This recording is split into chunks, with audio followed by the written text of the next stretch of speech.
Good morning, and welcome to the Andrew.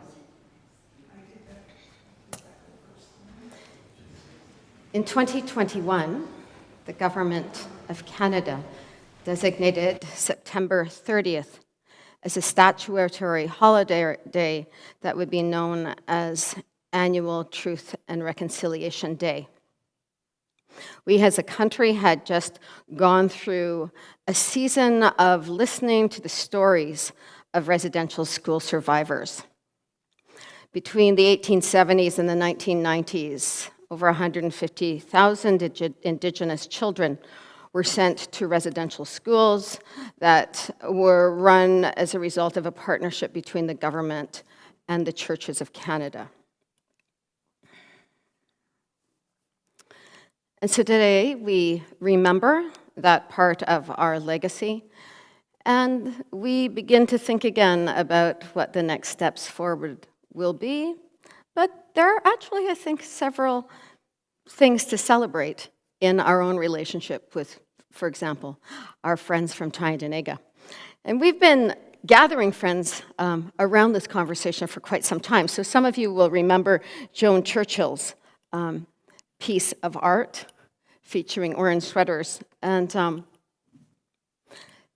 I've also invited Ramesh into the room because when I saw that he'd posted this image of the moon setting over Point Peter and thinking about what we all have in common were these sacred portals to the creation, I thought I reached out, asked if I could share his image this morning. I'll be reading from Richard Wagamiese's book, Embers, to begin. I think there was a time, every time is like before COVID and after COVID, right? So before COVID, there was a time when we actually distributed 60 copies of Richard Wagamiese's book, and I think probably everyone in the room has one, and every time we had a guest musician or a guest in general, we gifted them with one of these books, a book that speaks to deep wisdom. Around me drifts the smoke of the medicines. This has become my favorite time. This hour just before dawn when the shapes of things reclaim their daylight boundaries and everything everywhere edges into wakefulness. My teachers say that all good things require sacrifice. Meeting this hour of prayerfulness and gratitude means I sacrifice the warmth of my bed. But the reward is inward stillness. In this waking world, I am awakened. In this easing of shadow, I reclaim the light. I am not here alone. I sit with my ancestors, singing this day into being, and I am made more.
Our opening prayer is from John Philip Newell.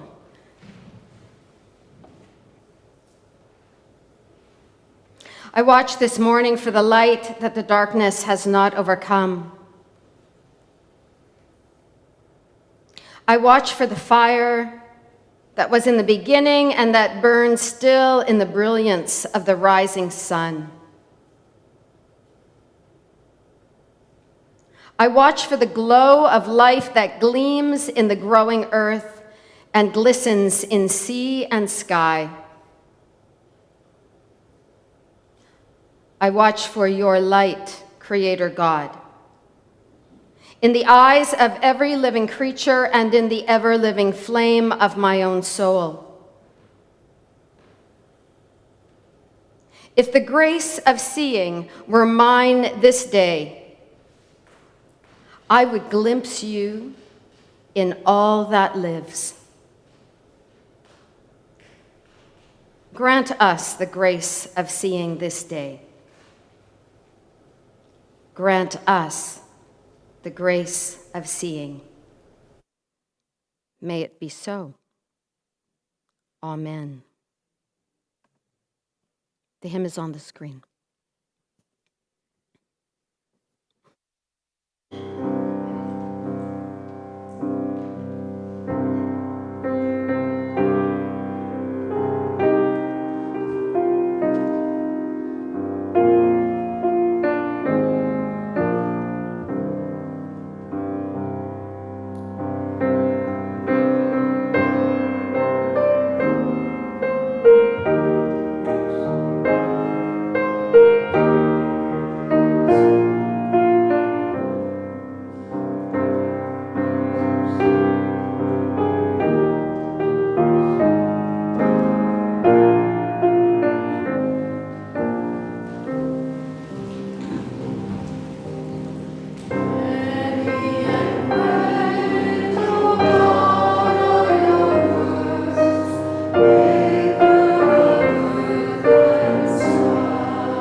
I have shared this piece of art with you before from Canadian artist Kent Monkman.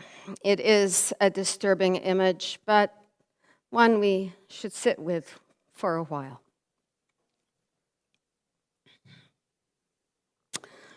So every year on September 30th, people across Canada are invited to wear orange shirts to honor the survivors of the residential school system and to remember the children who never came home.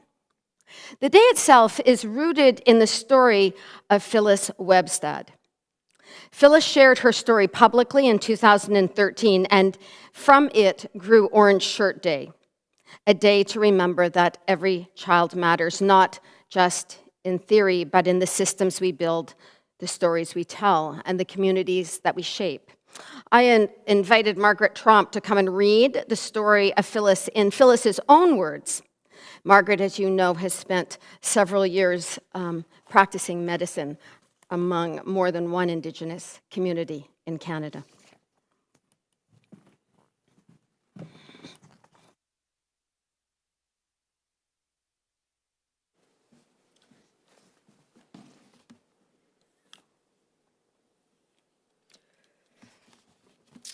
So these are Phyllis's words. My thing's going all over the place. You know what? I'm just going to go like this. I'm going to move it over here, And you I'll go can over go here? there. Thank Yeah, you. or else they'll get a slideshow that doesn't work. You know what? Let me just. Maybe a better picture than the empty Yeah, church. that doesn't quite work. All right, we're going to go like this, and then we're going to go like that, and then we're going to go like that. And then we're going to go like that. There you go. Oh, yeah. And then wait. There you go. I went to the mission for one school year in 1973 to 1974. I had just turned 6 years old. I lived with my grandmother on the Dog Creek Reserve in British Columbia. We never had very much money, but somehow my granny managed to buy me a new outfit to go to St. Joseph's Residential School near Williams Lake. I remember going to Robinson's store and picking out a shiny orange shirt. It had string laced up in front and was so bright and exciting, just like I felt to be going to school. When I got to the mission, they stripped me and took away my clothes, including the orange shirt. I never wore it again. I didn't understand why they wouldn't give it back to me. It was mine. The color orange has always reminded me of that and how my feelings didn't matter, how no one cared, and how I felt like I was worth nothing. All of us little children were crying and no one cared. I was 13 years old and in grade 8 when my son Jeremy was born. Because my grandmother and mother both attended residential school for 10 years each, I never knew what a parent was supposed to be like. With the help of my aunt, Agnes Jack, I was able to raise my son and have him know me as his mother. I went to a treatment center for healing when I was 27 and have been on this healing journey ever since. I finally get it, that the feeling of worthlessness and insignificance ingrained in me from my first day at the mission affected the way I lived my life for many years. Even now, when I know nothing could be further from the truth, I still sometimes feel that I don't matter, even with all the work I've done. I am honored to be able to tell my story so that others may benefit and understand, and maybe other survivors will feel comfortable enough to share their stories.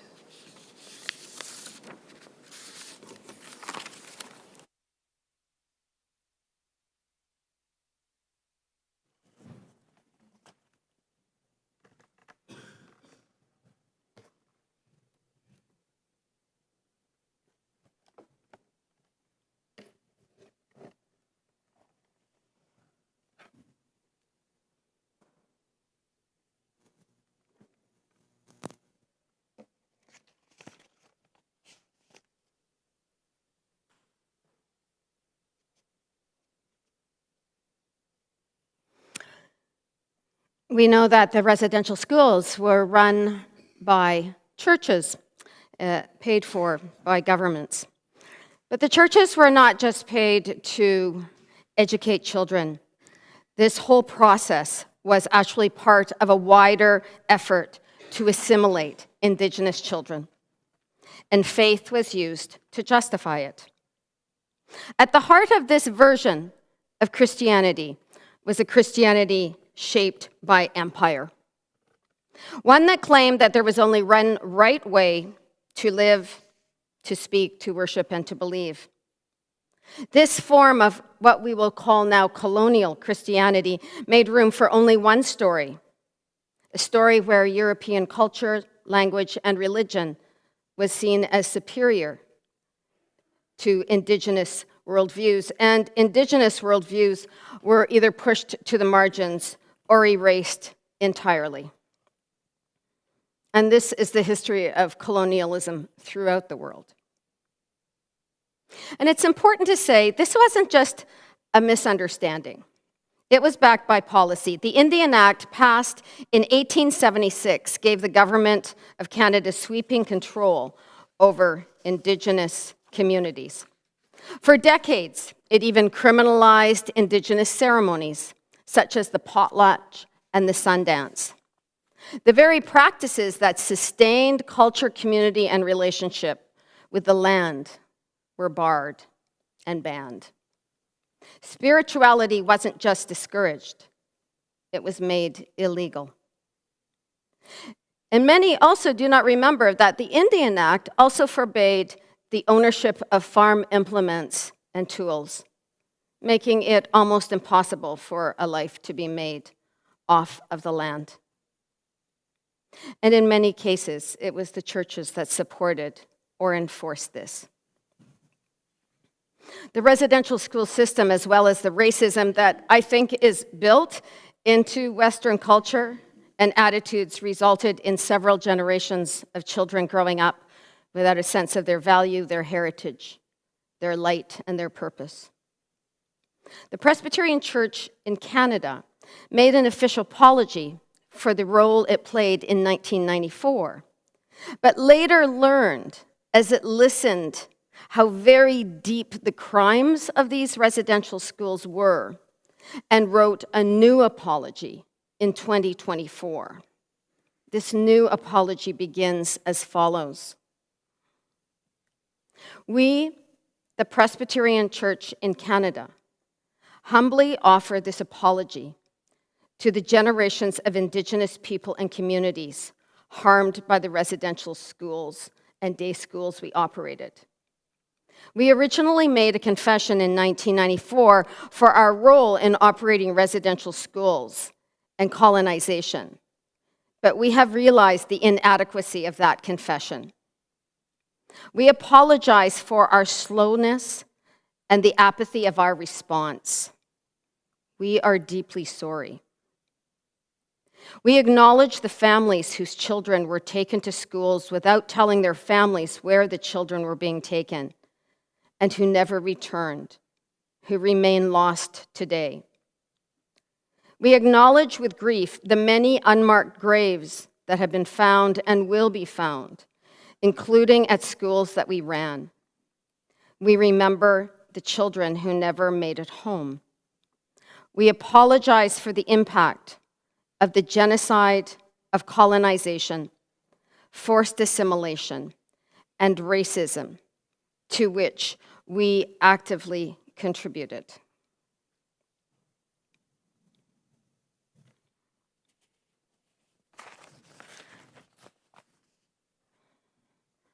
I think it's also important that we acknowledge that the colonial version of Christianity isn't the whole story of our tradition.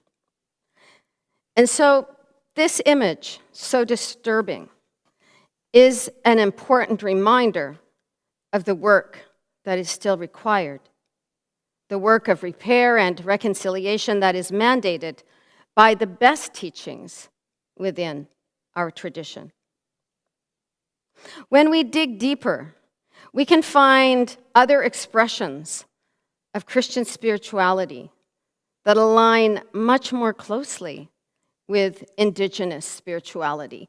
And in fact, it's almost the Indigenous spirituality in our midst that has beckoned us forward and invited us to go deeply, more deeply, into the roots of our own spirituality, to discover a more kinder, generous story. There is, in fact, an alternative to colonial Christianity that is woven throughout our sacred text. It is an approach to the presence of the mystery in nature.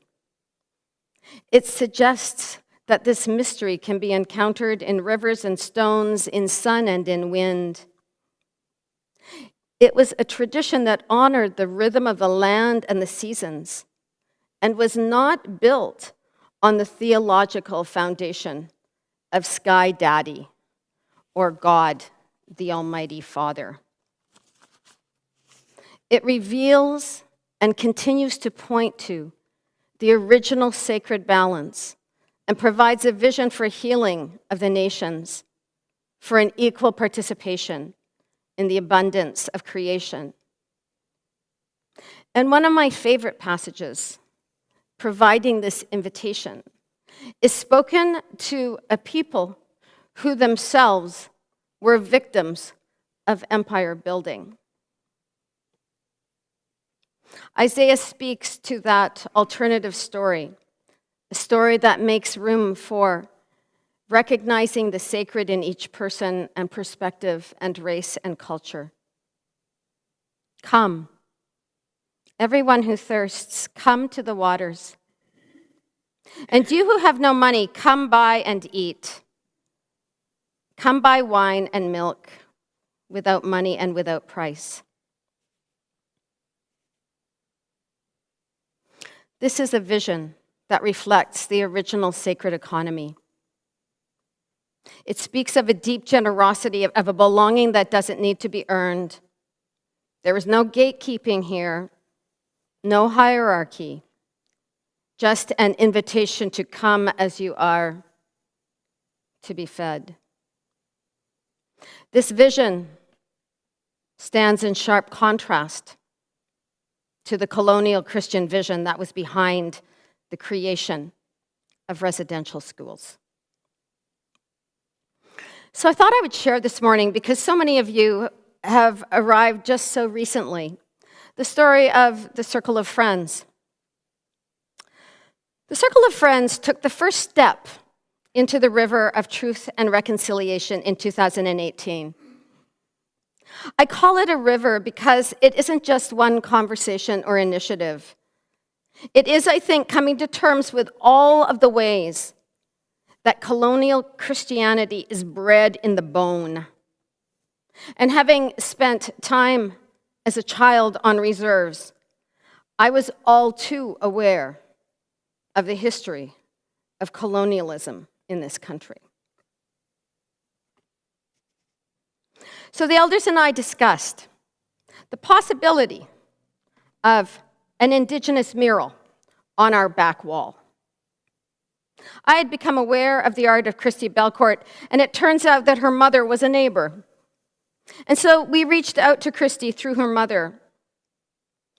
And she informed Christy that our community had already embraced a less colonial version of Christianity.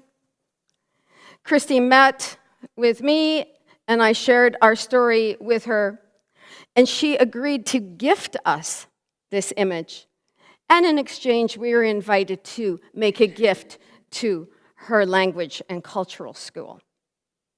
And then she worked with Jason Rouleau from Merrill Form to create the version of the wisdom of the universe that could be adapted to our back wall. And we also included room for her to speak further to the story of the wisdom of the universe with an excerpt from her artist statement. At the same time, though, I think we thought, wow, so we've reached out to this amazing Indigenous artist, but we have neighbors just across the bay here, and maybe it's time to reach out to them. And I have to tell you that we reached out to about 4 artists, and every single person responded to our invitation to come here to be part of an Indigenous art exhibit. So we held that exhibit in October 2018. And each week we shared each one of them to share their own unique story. These people are still our friends, and we hear from them regularly. You'll remember Janice Brandt, whose Indigenous name means she who walks the length of the garden. She is an artist and a farmer. And when we were first putting in place our food boxes, gifted us beans that were native to the soil on Tyendinaga. At the same time, she introduced us to her husband, Ken Post. This is one of my favorite photos. So behind Ken is a banner that was provided to us by the denomination of the history of the Presbyterian Church's story with residential schools. So you go through it chronologically with each school being named, et cetera, et cetera.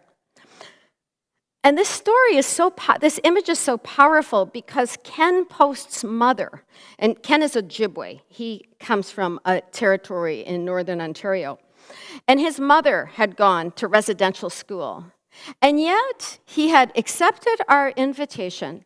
He sat there with grace and kindness, despite the fact that he too had been a victim of this devastating legacy of colonial Christianity.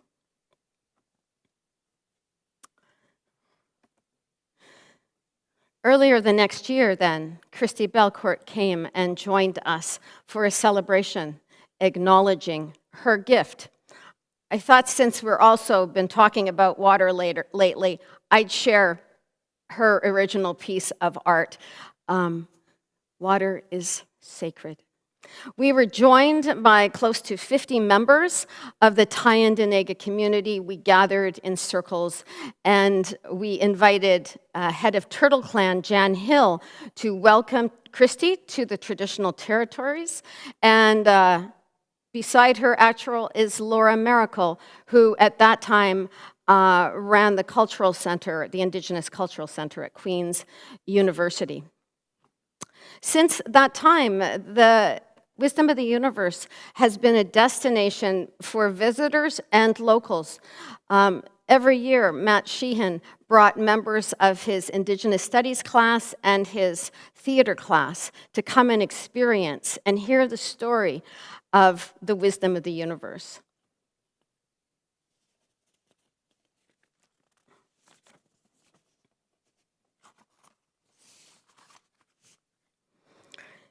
We then, let's see, what came next? Maybe this, I don't think this came next, just a minute. I think we need to tell this story next. I think, oh well, it's not there. So then, the next thing we did is that we invited Karen Lewis, who was a former librarian on Tyendinaga, to come and meet with a team of people who wanted to read Indigenous literature and further acquaint themselves with this history. She met with a team of people. She brought a series of books and recommended different books for our reading group to read together. That experience was transformational for Karen Fuller, and she'll tell that story at a later time. But one of the things Karen did then, after reading about Indigenous history, and particularly around residential schools, she initiated our first Walk for Wenjack, and that was in 2021. She pulled together others in the community as well, and we raised over $1,000 for the Downey Wenjack Fund. I'm missing something. Here's an image of Andy on the road, walking for Wenjack.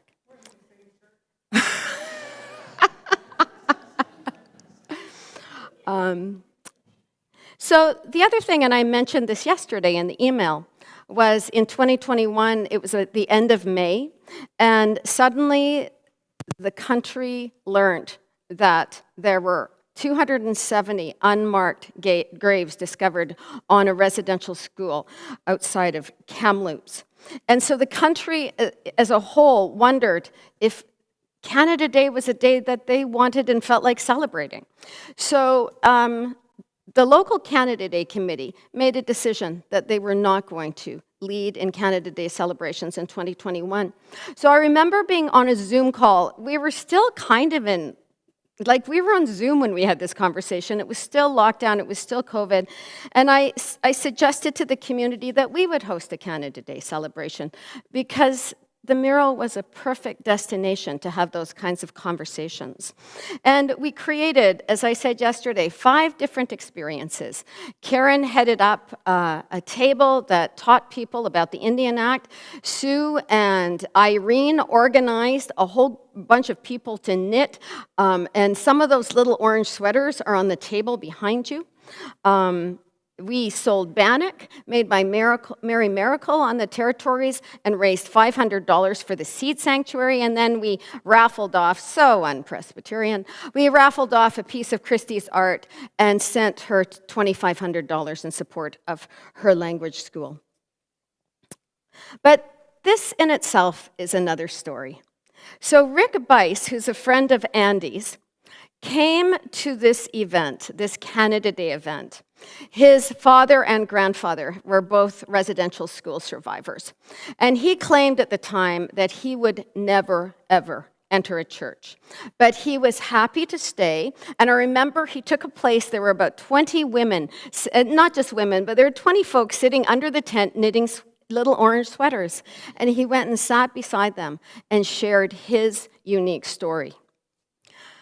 3 months later, I was having a meeting here, and he came through the door, the man who said he would never, ever enter a church.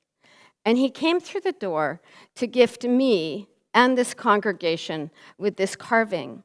In his tradition, this is the warrior woman whose spirit is about protecting women and children. And his message to the circle of friends was, I have seen so much evidence that you, and he knew about Reaching for Rainbows, have sought to make safe spaces for women and children. And then later that year, on the first Truth and Reconciliation Day in 2021, he asked if he could come and oversee a smudging circle for the wider community. Last year, Karen Lewis, who continues to be a good friend, was our guest speaker on Remembrance Sunday, sharing with us the contribution of the Mohawks of the Bay of Quinte to both World War I and World War II. Reconciliation isn't a one-day event. It's a journey. It begins with listening and learning and taking then meaningful steps forward together. I think I can say at the end of this first leg of our journey that what has been most powerful for me is that every time I extend on behalf of this community an invitation to a member of the Indigenous community to participate, to come and teach us, share their wisdom with us. Oh, and I guess we held the blanket ceremony in there as well. It's just come with a resounding yes. And more than anything else, given the history, I have been deeply moved by their profound hospitality and generosity towards us.